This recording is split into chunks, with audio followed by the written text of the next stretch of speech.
Hello and welcome back to the webinar.net platform.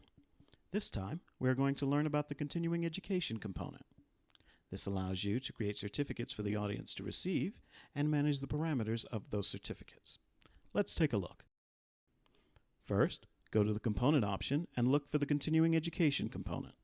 Click on Add,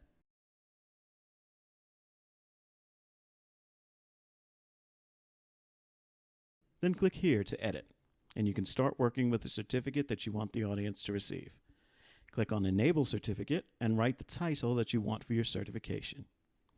Here, you can see the criteria that the attendee will need to meet if they want to receive the certificate. These criteria are: require quiz completion, require survey completion, and require minimal minutes of viewing.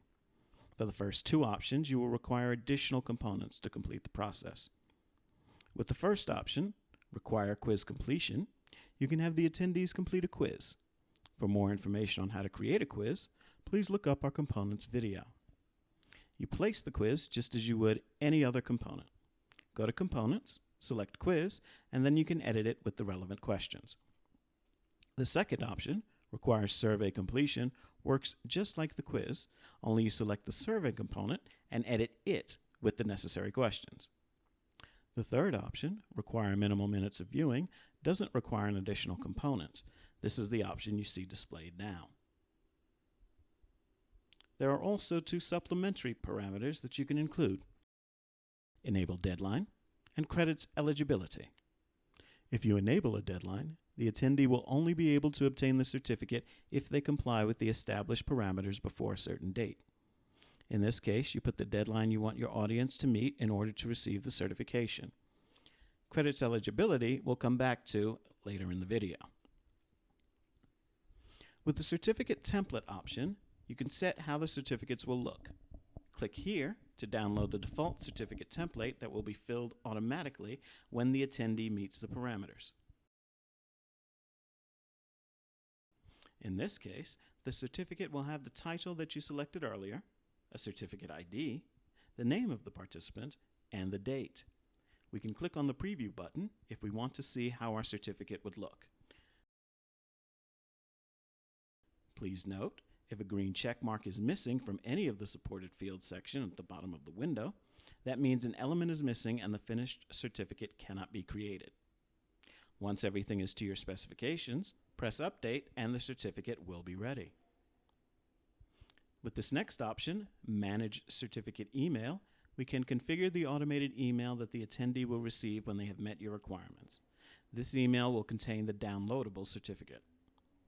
With the option Certificate Message, you can leave an automated message at the end of the webinar to inform the participant if they have met the requirements to receive the certification, as well as a separate message if they have not. If you want to monitor and measure the participation of your audience, you can configure credits that will help you see the participation of the audience through polls or through minutes of attendance. Later on, you will be able to know who was attentive to the presentation and participating through the polls that you configured. This can be done through the credits eligibility option. To activate this, go to Enable Credits and then Manage Eligibility Requirements. Make sure the amount of minutes viewed is above 0, or else the credits option will not activate successfully.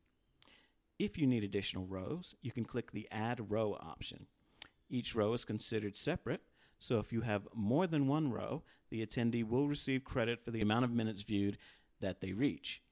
Once you have all the rows established, click Save. Then click Save again in the Continuing Education window, and all changes will be saved. From the attendee window, the continuing education component will show all the requirements needed to obtain the certificate. On the screen, you can see the deadline and the requirements for each level of credits: 15 credits for 3 minutes of viewing and 25 credits for 15 minutes. You yourself can check audience participation in the reporting link. You can also download the credits information and participation from here.